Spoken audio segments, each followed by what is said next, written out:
all set couples that they need to accept an invite, like accept some kind of notification when they go live. And NYCC hedge clippers is simply just going to share the feed because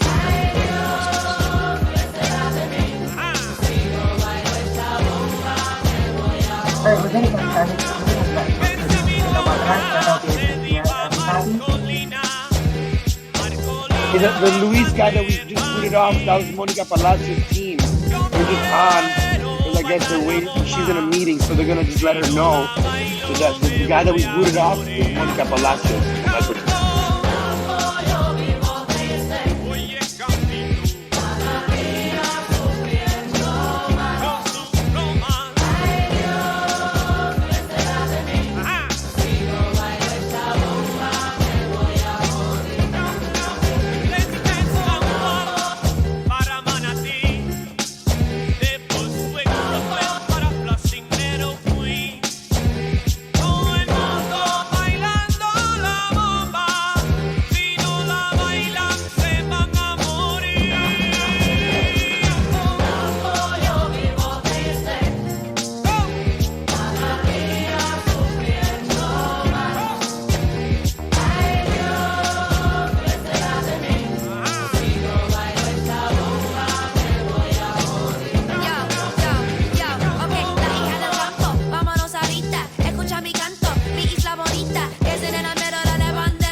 Buenos días.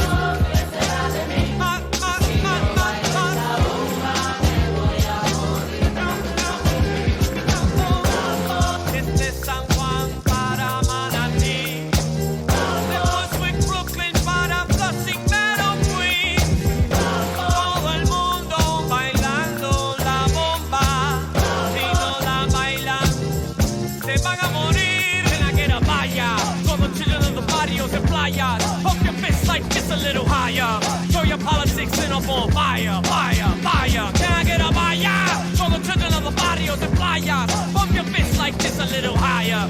Throw your politics in a bonfire, fire. Can I get a fire? Can I get a fire? Can I get a fire?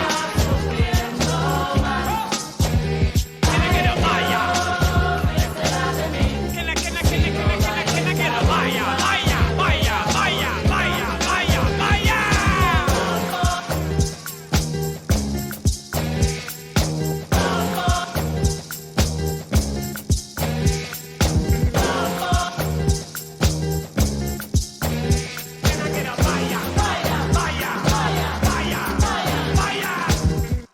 Good morning, everybody, and thank you for joining us in Resisting Austerity, International Impact and Solutions. Today, in today's panel, we're going to have community leaders that's been impacted by austerity and vulture funds around the world. We have people from Congo, Argentina, Greece, Colombia, Puerto Rico, Zambia. My name is Marlene Goico, and I am CPD's Puerto Rico campaign coordinator. Today, I will be accompanied by Rod. Peace. My name is Rod, short for Rodrigo, one half of the hip hop group Rebel Diaz, that's been doing work in the Bronx for the last decade and a half. And, definitely happy to be here and talk a little bit about, resisting austerity on an international level. We have an international gathering, an international panel today, in which we're going to see the effects of the greed of Wall Street on an international level. We're going to see, we're going to hear from folks from Argentina who went through a crisis in the early 2000s. We're going to hear from folks from the Republic of Congo who had, their debt bought out and wasn't forgiven even during a civil war. from folks from Ecuador, who just right now in 2020 were denied a renegotiation of their debt by Wall Street. And so we're going to be hearing about folks that are part of the working class, folks that are directly impacted, but at the same time are also directly working in not only resisting and surviving austerity measures, but in finding solutions as well. Yes, and like Rod mentioned, we're going to have grassroots organizers, economists, academics, policy experts, as well as professors. But first off, we're going to kick it to Jesus Gonzalez, who has been the person that has made all of this happen. So Jesus. Hi, good day, everyone. My name is Jesus Gonzalez. I'm from the Center for Popular Democracy. I'm here representing the Not a Game, It's People Coalition. This is a coalition of grassroots organizations, legislators, researchers, all aiming at lifting up the voices of those who are most impacted by debt crises, and also looking at some possible solutions, legislative solutions to tackle the crisis. And so for those of us, like my family's from Puerto Rico, a place that is going through a devastating economic crisis. And we got in because we had no choice. Our families were forced to migrate. Some of them, our families are still on the island, and kind of looking at that, like what I would call case study, helped us learn that the predatory practices from vulture funds are not isolated in one nation. It's global. And so we'll hear from the folks who are directly impacted throughout the world. We've learned that kind of what we call the vulture fund playbook is where they, take advantage of economic crises. They hold out from debt negotiations. They look at ways to influence austerity measures like closures of schools and public hospitals in places across the world. And so in New York, one of the fastest growing populations, our Ecuadorians, hundreds of thousands have come here, and is home to millions of Puerto Ricans, the biggest diaspora of Puerto Ricans in the country. And so I wanted to, first thank our sponsors.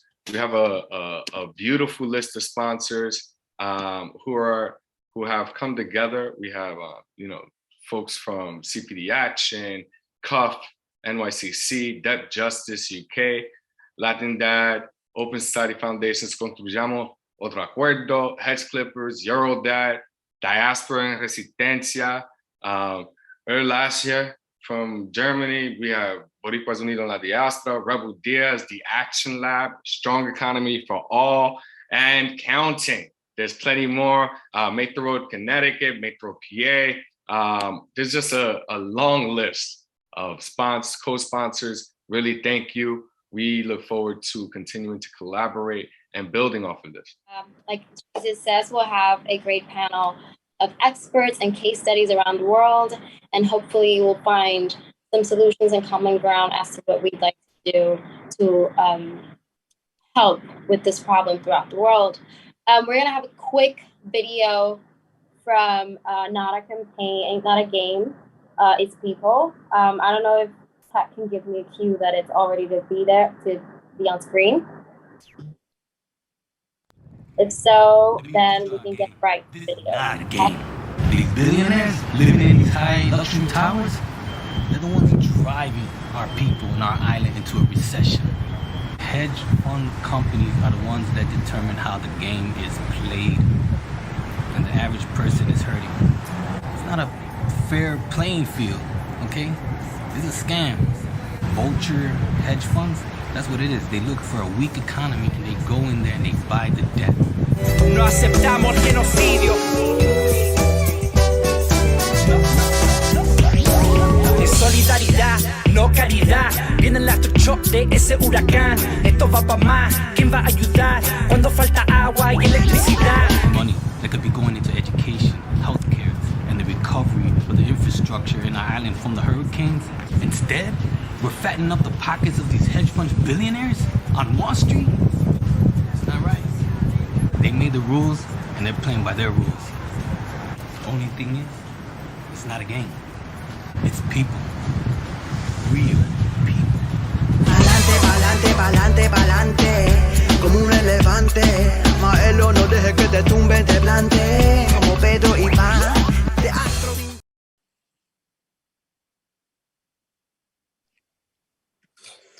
Great. So as you can see, that is basically part of the problem that's been happening around the world. We're all very concerned about what is the implications for certain countries. And we'd like to give a quick shout out and thank you to our supporters. I'm Jesus. I would like you to do this since you have been, central to this panel.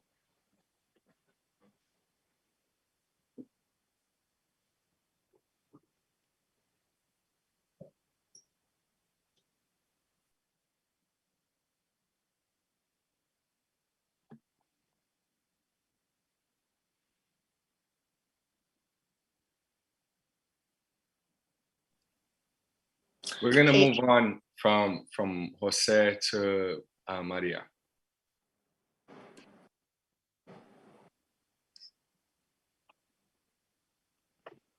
No, actually, this brother Jose is on the line. The intro is Rod. Rod is introducing Jose. We were. I'm sorry. We do the co-sponsors. Yeah, please go for it. Okay, great. So we'd like to thank, of course, CPD, Action, CUF, NYCC, Debt Justice, who was Jubilee UK, Latinidad, Open Society Foundation, Construyamos Otro Acuerdo, Hedge Clippers, Eurodad, Diáspora en Resistencia, Boricuas Unidas en la Diáspora, Rebel Días, the Action Lab, and Strong Economy for All, for their support on this convening. Cool. And then we want to show just real quick some of the photos from some of the actions that we have with the New York campaign. So maybe we can pull up the photos from the actions that we've done in New York. Can we pull that photo of action 1? All right, here we go. So here we have the Not a Game campaign in effect, as you can see it. Folks coming out and protesting these hedge funds, these vulture funds. And then we could show action photo 2. Right? La marcha contra los recortes. This is in San Juan, 29 de octubre. And then we'll transition to the third photo where we talk about the vulture funds.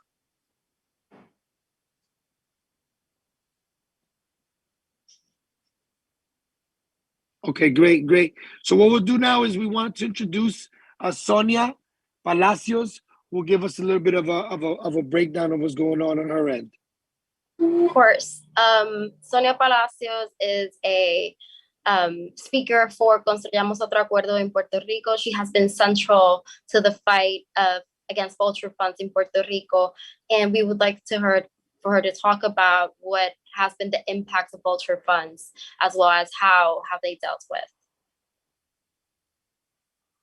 Gracias a todos.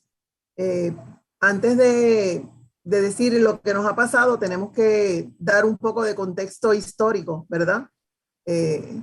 Puerto Rico es una isla unida a otras islas en el Caribe.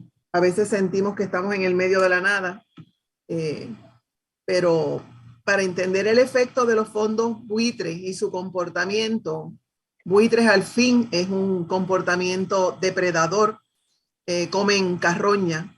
En Puerto Rico es importante para entenderlo un poco de contexto. En el 1989, Estados Unidos toma posesión de Puerto Rico durante la Guerra Hispanoamericana. Tengo el dato está incorrecto, es 1898. Es un lapsus de la maquinilla.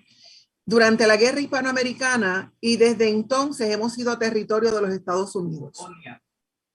Hemos sido territorio, pero no somos parte de ellos. somos una colonia. En el 1917, el gobierno federal aprobó lo que conocemos como la Ley Jones, que entre otras cosas aseguraba el control de los Estados Unidos sobre asuntos fiscales y económicos en Puerto Rico. Esa es la ley que exige que nosotros, todo lo que llega a Puerto Rico, llegue a través de los barcos de la marina más cara del mundo. La Ley Jones también eximía de interés a los bonos de Puerto Rico de los impuestos sobre ingresos a nivel federal y local. Así que nuestros bonos, los bonos municipales de Puerto Rico, son muy atractivos para los inversionistas porque ellos solamente saben la palabra ganancia. Ellos no saben la palabra aportar. A principios de los 50, Puerto Rico, de los 1950, Puerto Rico ya contaba con una deuda de casi 100 millones. Aunque la ley Jones en su origen limitaba el nivel de la deuda, el gobierno de los Estados Unidos enmendó en múltiples ocasiones dicho límite, permitiendo el aumento de la deuda municipal y de la deuda de las corporaciones públicas, incluyendo las corporaciones que brindan servicios esenciales. Ahora sobre la deuda. Esta deuda en su mayoría se encuentra en manos de fondos buitres que todos conocemos y cuya ganancia está basada en la explotación de los países en crisis. Son los mismos nombres, no importa en qué lugar del mundo estén. Golden Tree Asset Management, Autonomy Capital, Mason Capital, Canyon Capital, pero como hay otra gente que también se quiere copiar, otros bancos, Santander, Wells Fargo, Goldman Sachs, JP Morgan Chase, establecen acuerdos y recolectan más dinero a la vez que hacían que el portafolio de la deuda se volviera más riesgoso y costoso, jugando múltiples papeles a la misma vez. Promuevo la deuda, presento la deuda, vendo la deuda. De hecho, gran parte de nuestra deuda son intereses por pagar de los bonos.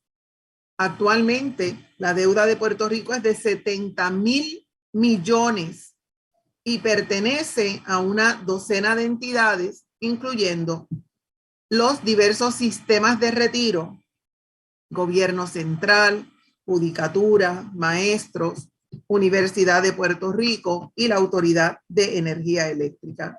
Y entonces en nuestro rescate llega la Junta. Como somos colonia, Estados Unidos, que debería de ser el que pague nuestra deuda, porque nosotros no tenemos capacidad para endeudarnos. Nosotros somos como un niño menor.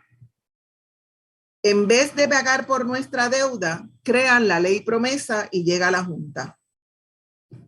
Como somos colonia, la reestructuración de la deuda tiene unas particularidades. En el 2016 ya la crisis era insostenible y con el propósito de brindar un alivio económico a Puerto Rico, supuestamente, el Congreso aprueba promesa, la cual trae consigo a la Junta de Supervisión Fiscal con la supuesta meta de representar a Puerto Rico en los procesos de quiebra y reestructuración de la deuda. Desde entonces y hasta ahora, la Junta ha utilizado su poder para imponer medidas de austeridad devastadoras y facilitar los planes de reconstrucción de deuda, enriqueciendo a Wall Street mientras se lucran del daño a nuestra gente. Durante esos 5 años, la Junta privatizó la red eléctrica, impuso aumentos en tarifas de servicios esenciales públicos, debilitó las protecciones laborales para nuestros trabajadores, impuso recortes masivos al sistema de educación, cerró más de 250 escuelas y, entre otras cosas, propuso recortar las pensiones de los trabajadores del sector público, solo para quitarnos ese dinero para aportar al pago a los bonistas, gente que son billonarias. Estas medidas de austeridad se imponen a comunidades que ya enfrentan un enorme grado de precariedad económica y que ha sido aumentado con los pasos de los huracanes Irma y María, los terremotos y la pandemia. Más del 43% de la isla vive en la pobreza. 1/3 de los residentes de la isla padecen inseguridad alimentaria y la tasa de desempleo es consistentemente casi el doble que en los Estados Unidos. Y ahora el plan de ajuste y el pago de la deuda. En el 2019, la Junta de Control Fiscal propuso un plan de ajuste de deuda para reestructurar las obligaciones económicas de manera permanente. Los fondos buitres se opusieron al plan y el mismo fue enmendado montones de veces. Finalmente, el plan revisado propuso una recuperación promedio de 71% a los bonos de los fondos buitres, los cuales fueron impugnados porque hay préstamos, hay bonos emitidos en violación a las leyes y a la Constitución de Puerto Rico. A la misma vez, el plan imponía sobre 12.500 millones en recortes a las pensiones de empleados públicos, activos y jubilados durante los próximos 40 años. Mi nieta lo va a pagar. Todo esto sin tomar en cuenta los miles de millones de dólares anuales ya recortados a los pensionados. Entonces, nacemos nosotros y otros grupos. Construyamos otro acuerdo es una respuesta a un plan de ajuste que nos llevaría a 40 años del pago de una deuda ilegal a fondos buitres. Solo somos una campaña de movilización para defender los servicios esenciales en Puerto Rico, incluyendo las pensiones, frente a la avaricia de los intereses financieros. La amenaza al recorte de nuestras pensiones se hizo patente cuando se aliaron con la Junta de Control Fiscal, los fondos buitres y las firmas de asesoría financiera como McKinsey y Deloitte, que los asesoraban para impulsar el recorte a nuestras pensiones y otros servicios esenciales. Nos oponemos a ese recorte porque de la pensión es que vivimos, que pagamos cubierta médica, la hipoteca de nuestros hogares, los gastos de transportación y nuestros alimentos. Para decenas de miles de jubilados, es la única fuente de ingreso, ya que durante sus años de servicio público no aportaron al seguro social. Esa es la situación de los policías y de los maestros. Disculpa que te interrumpa. Rápidamente para poder cerrar. Lo que estoy escuchando es que no solamente son los mismos fondos buitres que tienen bonos a través de toda la isla, pero que las medidas de austeridad que se han estado imponiendo son solamente para el pago de estos fondos buitres, incluyendo recortes, cierres de escuelas, privatización de servicios esenciales. Es así. Y en realidad, nosotros no comemos austeridad y terminan ellos en un círculo vicioso. En la medida que no haya desarrollo económico, que no hayan ingresos, no hay gastos, no hay consumo. Por lo tanto, lo que están empujando es a una segunda quiebra. No va a haber manera de pagar el acuerdo. Como único se hubiera podido pagar ese acuerdo era si se auditaba la deuda, si se cancelaba la deuda ilegalmente establecida. Pero claro, nadie quiere auditar la deuda porque son ellos los que van a salir manchados, no el pueblo. Sonia, muchísimas gracias por esta información. Muchísimas gracias por todo el trabajo que has hecho en Puerto Rico con Construyamos Otro Acuerdo y por siempre decir presente. Es una obligación moral. Gracias a ustedes. Pido permiso para retirarme. Claro que sí. Que tengo que estar en otro lugar en un momento. Gracias.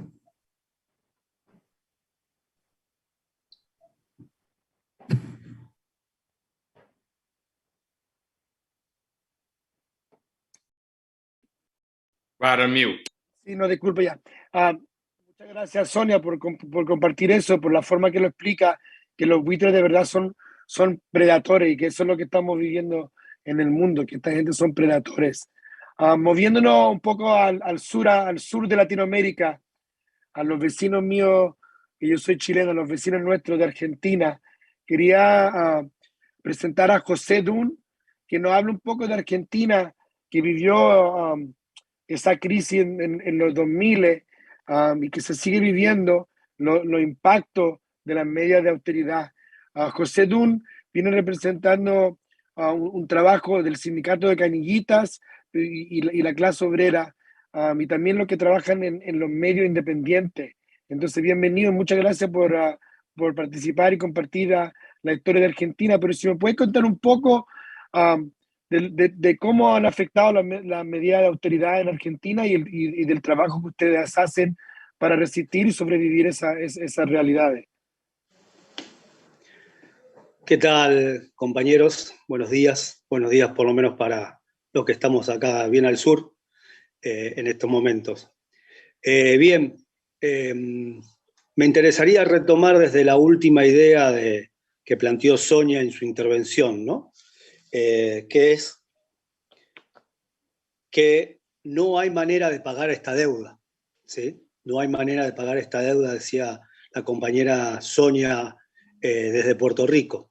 Y creo que es una de las claves para entender el momento que atravesamos, no solo en la Argentina, sino que yo creo que ya a lo largo y a lo ancho de la humanidad, ¿no? Este capital financiero es transnacional y todo lo que nos somete lo hace en todas partes del mundo. Como bien decía en el pase a que yo pudiese intervenir, ellos en los años 2000, para decirlo de alguna manera, fin del siglo XX, principio del siglo XXI, sobre la Argentina azotaron y asolaron a nuestros trabajadores, trabajadoras y al pueblo en su conjunto. Ahora, lo que creo que hay que entender es que eso es una necesidad de ellos. El endeudamiento no es una necesidad de los pueblos, no es una necesidad de los trabajadores y las trabajadoras. Es su carácter, su esencia. La deuda solo los beneficia y los sostiene a ellos. Nos necesita a nosotros endeudados porque ellos tienen un grado de decrepitud, un grado de crisis orgánica, sistémica, que no hace posible que se sigan sosteniendo en la humanidad. En ese momento, nosotros recurrimos como país, recurrimos a un endeudamiento que nos llevó a un periodo de hambruna, desocupación y devastación de todos los tejidos sociales. Nada que ninguno de los países en donde nosotros vivamos y vivimos no conozcamos, simplemente tenía la forma de Argentina. A partir de la organización del pueblo, a partir de la organización de los trabajadores y las trabajadoras, en la Argentina pudimos retomar la senda de la libertad, de la autodeterminación, de la soberanía, lo que nosotros acá le llamamos de la justicia social. Y una de las primeras medidas de ese gobierno, de mediados de la primera década del 2000, fue pagarles a ellos para sacarse de encima sus políticas. Bueno, la crisis que los atraviesa al capital financiero con la forma de fondo buitre, con la forma de Fondo Monetario Internacional, con la forma de Banco Mundial, con la forma de Club de París, hizo que no lo pudiesen permitir. Y ese proceso de desendeudamiento que nos permitía a nosotros independizarnos y recuperar un buen vivir, como lo plantea el hermano Evo Morales, para la mayoría de nuestro pueblo, hizo que operasen de diferentes formas para volver a instalarse como gobierno y volver a endeudarnos. Que eso fue lo que sucedió en el último gobierno que comenzó en 2015 hasta el 2019, de lo que podemos llamar una de las fracciones de esos monopolios que concentran más del 50% de la riqueza que se produce en todo el mundo. Y nos volvieron a endeudar por 44.000 millones de dólares, con la forma de un acuerdo con el Fondo Monetario Internacional. Pero ese endeudamiento no es producto de la necesidad de nuestro pueblo. Ese endeudamiento es producto de las necesidades de ese capital financiero. Hoy tiene otra forma. ¿Cuál es la forma? La forma de la inflación. Y es una de las maneras en que han extendido a todos los países, incluyendo a los países centrales de la producción capitalista, como lo es Europa, como lo es Estados Unidos, un proceso de endeudamiento con forma de inflación. O sea, que no solo se quedan y concentran con cada vez más parte de la riqueza, ¿sí? 50% y creciendo, de los cuales el 88% de esos capitales financieros están concentrados en los Estados Unidos de Norteamérica. O sea, que lo que nosotros producimos con nuestro trabajo día tras día, permanentemente se fuga a sus bolsillos, a sus bancas, en los diferentes paraísos fiscales, que erróneamente muchos creemos que esos paraísos fiscales son en algunas islas del Caribe. No, esos paraísos fiscales están en los Estados Unidos de Norteamérica, Delaware, en Washington, en Nueva York, en esos lugares están los paraísos fiscales, ¿no? Y no tienen otra forma que hacer. Ellos tienen que endeudarnos, empobrecernos, apropiarse de la riqueza que producimos nosotros para sostenerse en su decrepitud. Y la decrepitud es palpable en las formas de vida que se estaba profundizando tanto en Europa como en los Estados Unidos. Hoy Estados Unidos tiene 140 millones de pobres. Bueno, el principal ítem del presupuesto del gobierno de los Estados Unidos es la asistencia social, porque tiene que contener a esos sectores de la población, al pueblo norteamericano, a los trabajadores y las trabajadoras norteamericanas, ante un evidente e inminente estallido social. Y para contenernos tiene que endeudarnos a todos, el resto de los trabajadores y trabajadoras de la humanidad, y a partir de lo que nosotros producimos, sostener ese caos de vida que es el capitalismo, que es el imperialismo. Viven a costa de nuestra riqueza, pretenden sostener a nuestros hermanos, trabajadores y trabajadoras del pueblo norteamericano a costa de nuestras riquezas, ¿sí? No es verdad el sueño americano. Lo han sostenido a partir de empobrecernos, de endeudarnos durante todo el siglo XX, por lo menos, y habría que hacer la cuenta de muchos años atrás, antes del siglo XX. Bueno, eso ahora estalló en el centro. En Ucrania se está jugando ese estallido. No es una invasión rusa a Ucrania, ¿sí?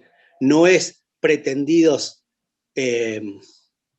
intereses de autodeterminación del gobierno de Zelensky. Es la crisis orgánica y sistémica que tienen los capitales más concentrados, fondos buitres, por ejemplo, en su forma de ser, en su esencia, es su final.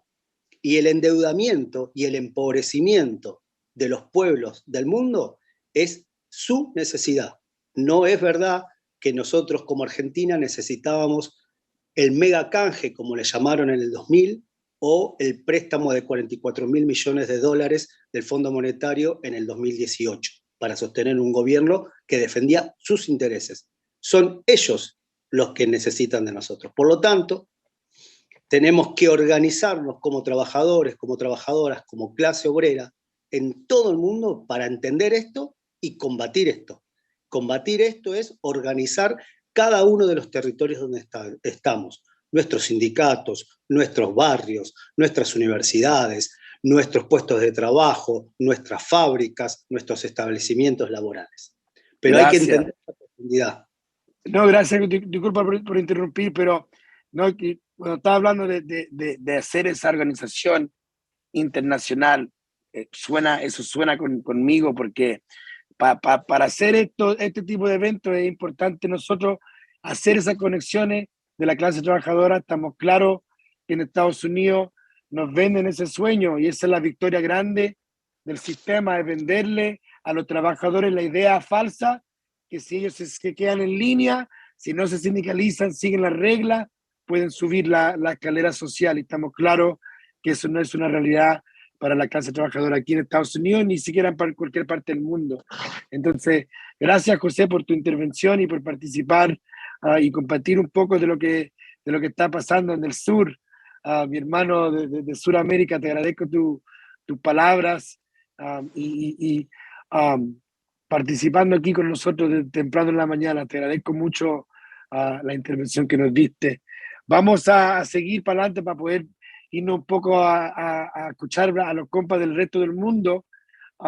También quiero dejarles saber a la gente que también tenemos traducción. There's translation going on, so if you are interested in that, you can get the translation going on. So gracias, thank you, José. And le quería pasar el micrófono a Marlene, que nos va a contar un poco del trabajo que se puede hacer. Claro. We have panelists, as you've seen, from with similar problems in different countries. We have people from Puerto Rico, from Argentina, from Congo. We also have people from Colombia, Greece, Zambia. And ideally now, and as you've seen, and what Jose Maria just said, which is that organizing has been key component into fighting these vulture funds. I'd also like to introduce now our next panelist is Calypsos. Am I saying the name right? No, you're good. Yeah. So just real quick, if it's Rod, you're muted.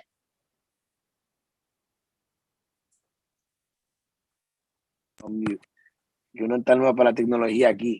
So I want to pass the mic to Calypsos, to Mighty Calypsos, who's an amazing organizer and a hip hop artist that's been on the ground doing the work. So le pasamos el micrófono a Mighty Calypsos para que nos hable un poco de su trabajo.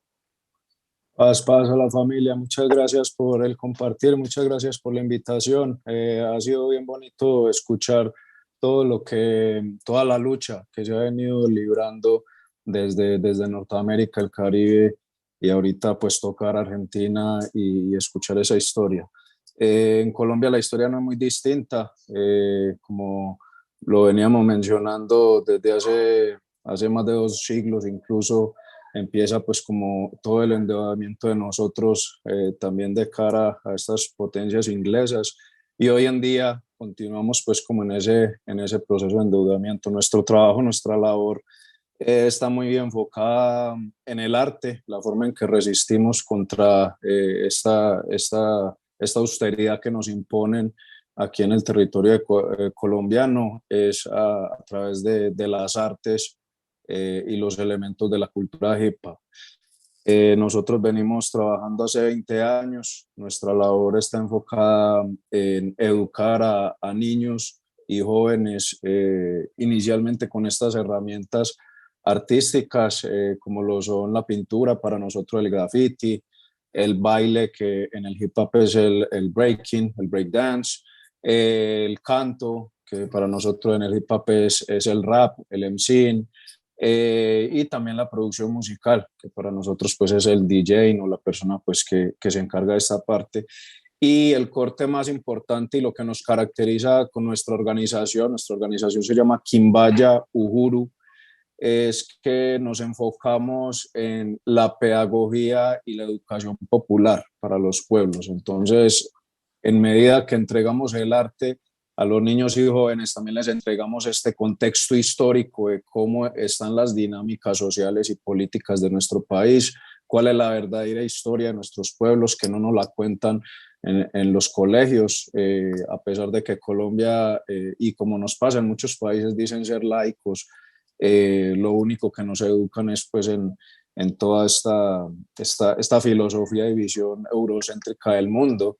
Entonces, nuestro corte también va a eso, a arraigar y enraizar a nuestros niños y jóvenes en quiénes son sus verdaderos ancestros en este territorio y cómo podemos dar esa importante lucha desde el corte artístico contra los poderes que existen. Ahorita Colombia está pasando por una crisis bien profunda en La Guajira, los pueblos aruacos, pueblos indígenas que están sufriendo todo este impacto de la crisis económica y que se sufre en varios territorios. Entonces nosotros con nuestro proceso damos visibilidad a eso.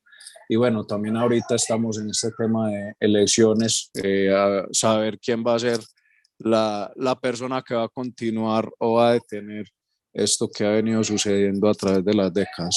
Entonces es un poco de mi historia, de la labor que tenemos aquí en Medellín, Colombia, y nuevamente pues agradecer la invitación.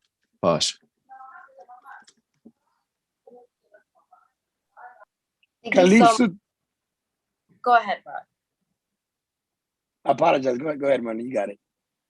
Thank you so much for this the amazing work you do in Colombia and our brothers and sisters in Latin America.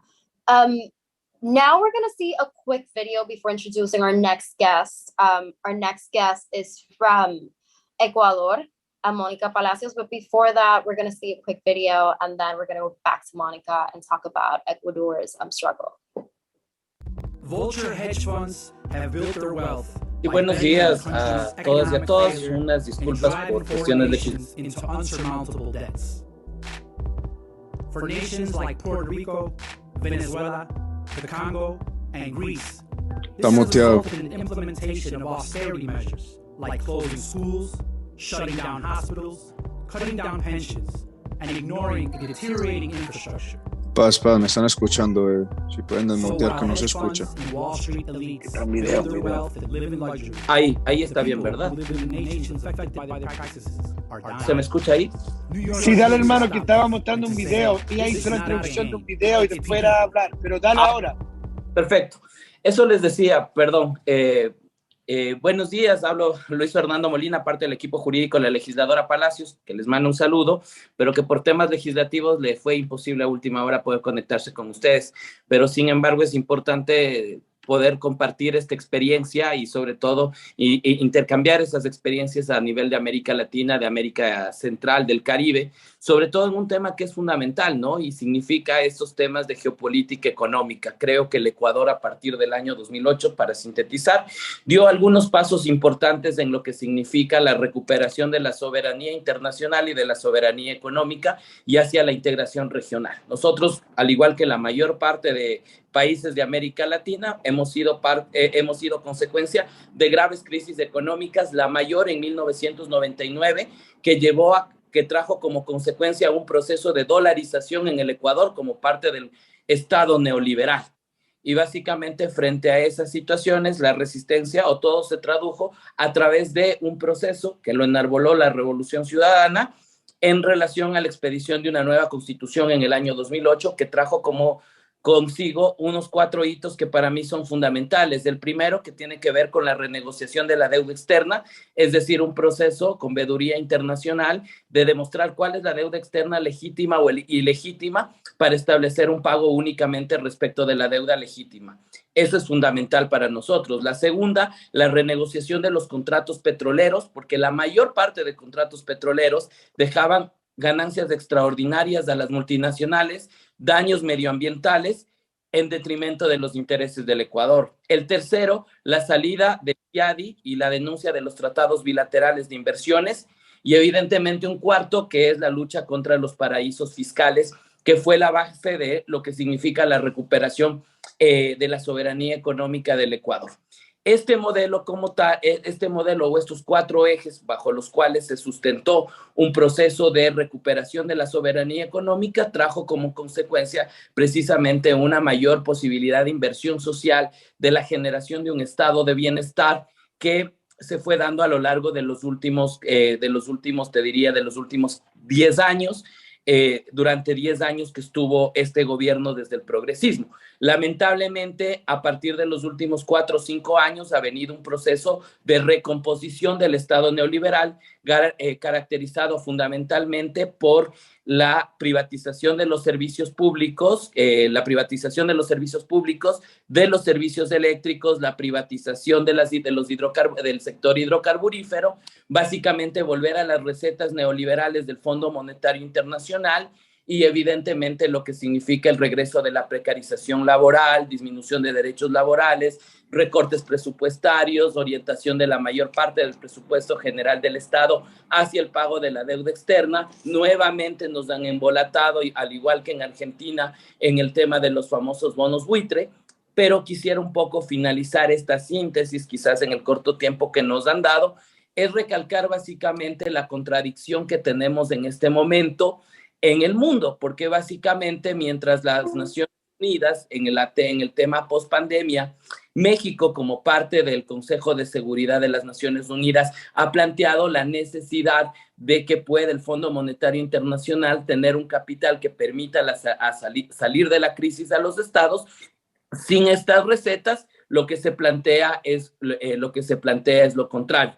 Por eso, desde el plano de lo que significa la resistencia al neoliberalismo, el bloque de legisladores y dentro de la sociedad, las organizaciones sociales están planteando temas importantes que en este momento en Chile están siendo discutidos ya, como el impuesto a los súper ricos, como el volver al control y a la lucha contra los paraísos fiscales, hacia medidas de un sistema impositivo mucho más progresivo, es decir, que aplique a los que más tienen y que básicamente pueda generarse una redistribución adecuada de la riqueza.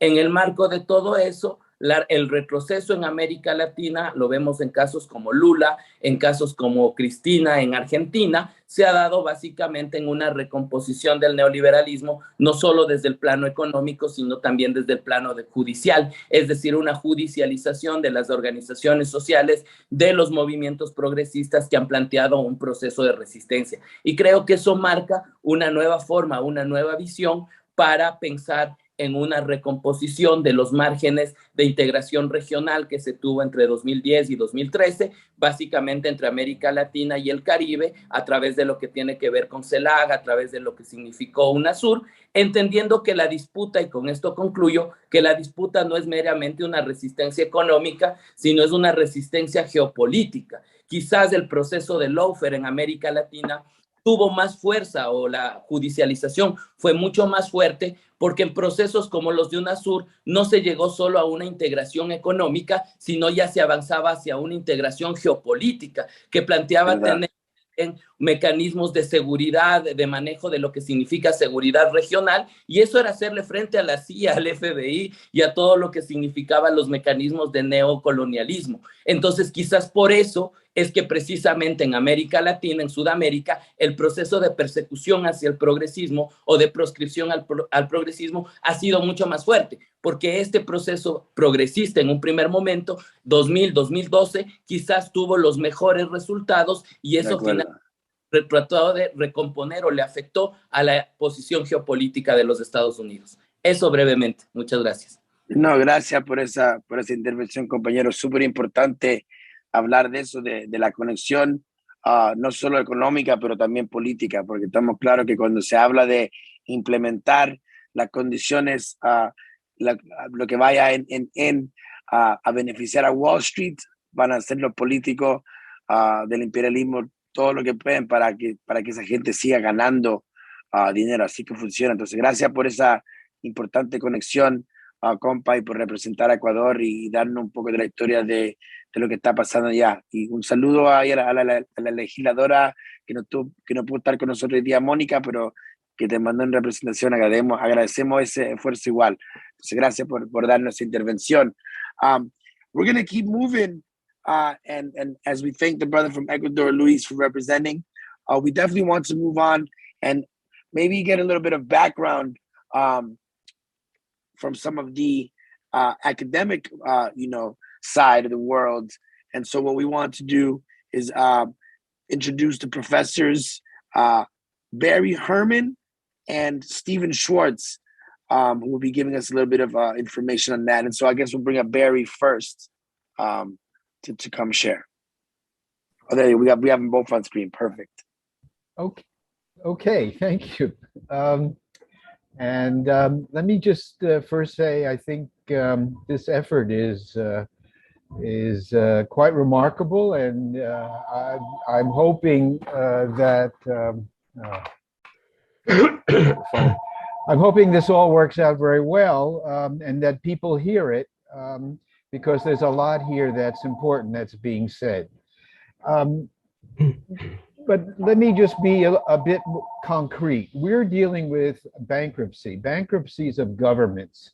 And sometimes when governments go bankrupt, it's the fault of the government. And it's corruption or incompetence. And the case of Sri Lanka is an example of that. And it's why there's a political crisis now in Sri Lanka, and that the prime minister has had to resign, and who knows how it's going to end. But other times it has nothing to do with the quality of the government. It's just a catastrophe. In the Caribbean, 1 year, for example, Dominica lost 90% of its housing stock. I mean, you know, what can you do? That is crisis that can only be addressed by going outside the normal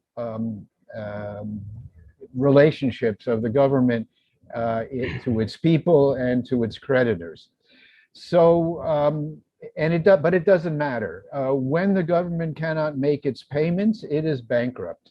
And the question is how to get out of that situation. And in the corporate world, and I'm here going to defer to Stephen, but in the corporate world, there's a bankruptcy law and judges who oversee the implementation of that law. In the international context, when the government is bankrupt, there's no government above the government. And you need very different kinds of processes, political processes, to get out of this insolvency. I mean, everybody is going to have to be disappointed. All the creditors want to get as much of their money back as they can. Who are the creditors? Well, it begins with the International Monetary Fund and the World Bank and the other development banks. It includes governments that have lent money to the country. It includes banks that have lent money, and it includes bondholders. And the business of the vulture funds primarily affects bondholders. In the 1990s, it might have affected banks, but now it's mainly bondholders. And then on the other side, there are the people, and the IMF overseeing this process and saying, okay, the creditors will have to take losses, but we're going to make the people pay as much as is reasonable to the creditors, which means austerity. And unfortunately, you know, there has been no real success in adopting a different approach than having the International Monetary Fund say what is acceptable austerity. At least the International Monetary Fund has accepted that there are problems in the old way they used to do it, so that you know, they endorsed a policy in Jordan to impose a bit of austerity, and the government, and there were riots in the streets, and the king dismissed his government, and they put in a new prime minister and a new finance minister and so on. But, you know, it's a question, I guess, of the political pressure that can be put on the government and on the international creditors, at least certainly the public creditors. The question then is, what happens with the private creditors? And you know, the bonds that are the primary form of private credit to sovereigns these days are issued under the laws of one jurisdiction or another. New York is a common jurisdiction, especially for Latin America. The United Kingdom is also a common jurisdiction. Between the two of them, I don't know, they must have, Stephen would know, some more than a majority, probably. Over 90%. Over 90%. Okay, so in order to put some justice into the process, there's this proposal to adopt a similar law in the UK, in New York, and in other places, which has been deemed a model law. And I don't think I should go on and talk about this because this is really Stephen's project. So if it's all right, let me, defer to you, Stephen. And it's good to see you. Same here, Barry, and thank you for that introduction. So I'm going to try to propose a real practical solution. Let me also mention that, although, Barry, you've mentioned the word bankruptcy, countries are not bankrupt like corporations are. They won't be liquidated, for example. What I think we should focus on is making unsustainable sovereign debt sustainable again in a fair and equitable way. And corporations and individuals have laws that enable them to do this, but sovereigns do not. And as a result, sovereigns are forced to try to renegotiate each of their debt contracts. And it's virtually impossible, very difficult to reach a consensus. And this has very bad consequences. As you've mentioned and others have discussed, aggressive hedge funds or vulture funds come in and they buy the sovereign debt at a very deep discount, sometimes 5%, 10% of the face value. And then they hold out, either suing for full payment or trying to get more than their fair share of recovery. And this is not merely a problem for the countries, the sovereign countries that are faced with this. A sovereign debt default also can have systemic financial consequences. Now, the IMF and others have been considering bailing out nations. As you've mentioned, this sometimes imposes austerity conditions, the conditionality that is really unfair and frankly misguided in many cases. But there is hope because over 90% of sovereign debt contracts that are not governed by the sovereign's own law are governed by either New York law or English law. If New York law and or English law were to change to facilitate a debt restructuring, the problem can be virtually solved. And several years ago, I was tasked to chair an international committee of the International Insolvency Institute. And this is the leading international body of experts on corporate and sovereign insolvency and bankruptcy problems. And we came up with a model law that could help to solve the debt restructuring problem by essentially providing that a super majority vote, more than a majority vote, could basically allow sovereign debt to be restructured. If New York State were to enact this law, and it's currently before the legislature, that would mean that all sovereign debt contracts governed by New York law would allow this type of supermajority voting. And that could very significantly solve the unsustainable debt problem. There are certain legal technicalities of New York law adopting it, but in the research we have done, we've concluded that each of these technicalities or glitches can be solved. And we also have shown that enacting this model law would not only be in the interest of sovereign nations, but also in the interest of their creditors, because it would lower everyone's borrowing costs and create greater certainty. So thank you.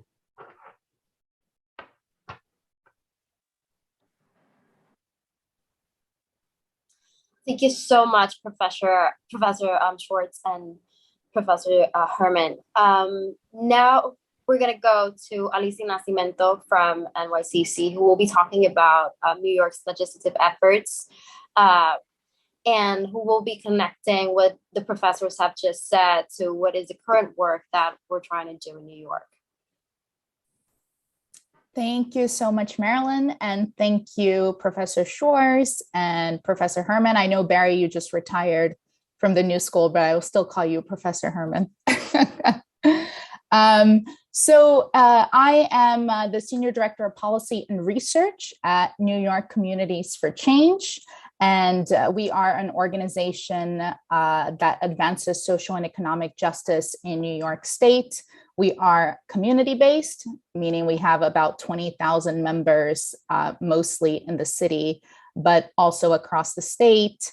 And that means that our campaigns that we run are directly dictated by the needs of our membership.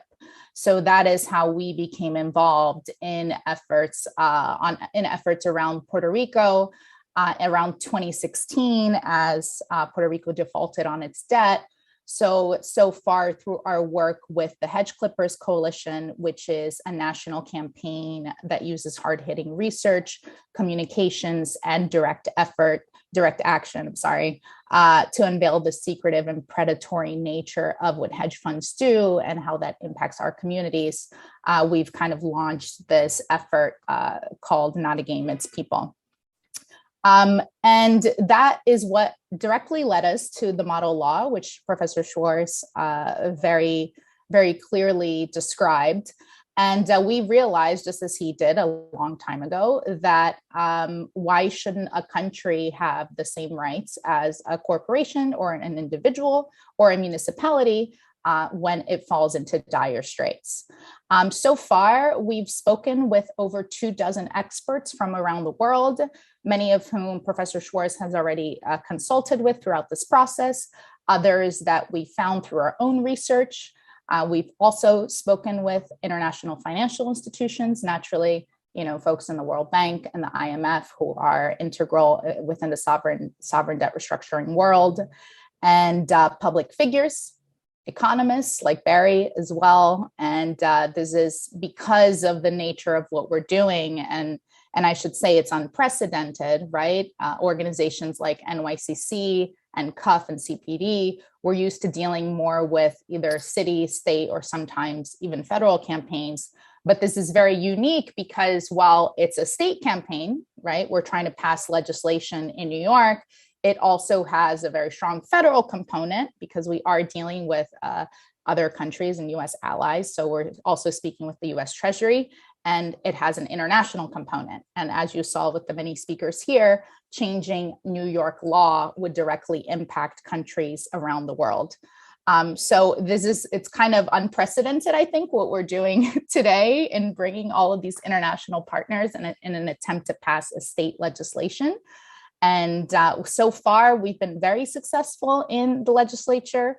We have two very senior members of the legislature who have introduced the model law, both in the Assembly and the Senate.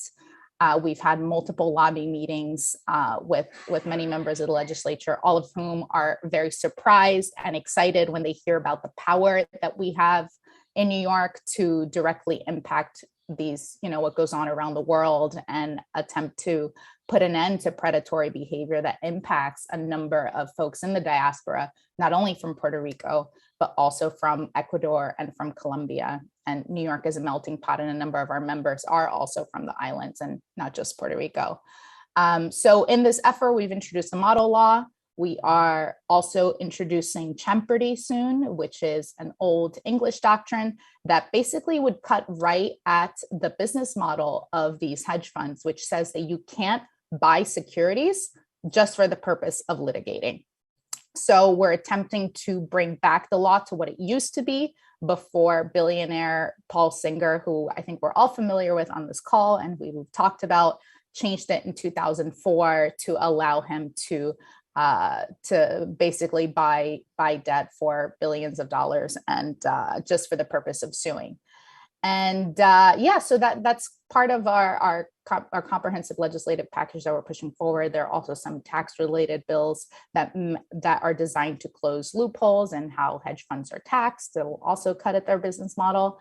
So we are very excited, and I just want to thank you all. And we hope that will be part of a campaign that we really see as being multi-year. Right now, we are in the educational part, and we're really educating, the legislature and members of our community on the fact that we have this power and that we have the ability to push this.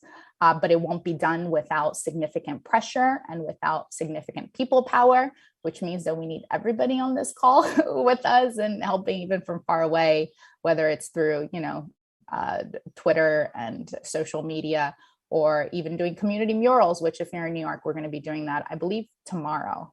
So, but I will pass it over to you, Marilyn. I feel like I'm going on a rant now, but thank you guys. Thank you. Rod, would you like to start closing this out?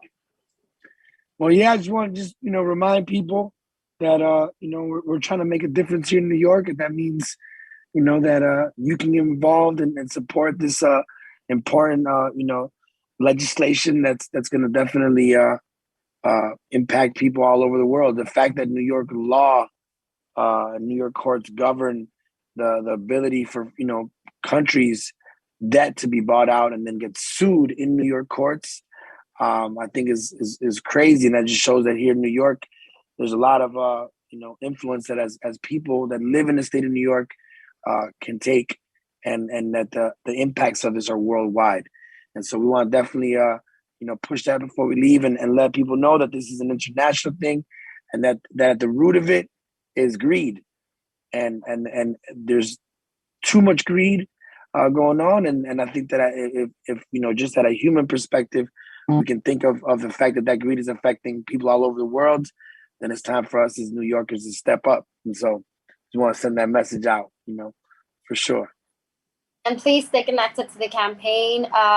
We will be working towards passing legislation. There is a QR code, or there was a QR code right next to us. Scan it, join the conversation. We want to thank everybody and every panelist that's been here, the professors, the case studies. And we thank you for being here and trying to understand the problem that's affecting most countries in the world. So without further ado, thank you for being here. Thank you, everybody.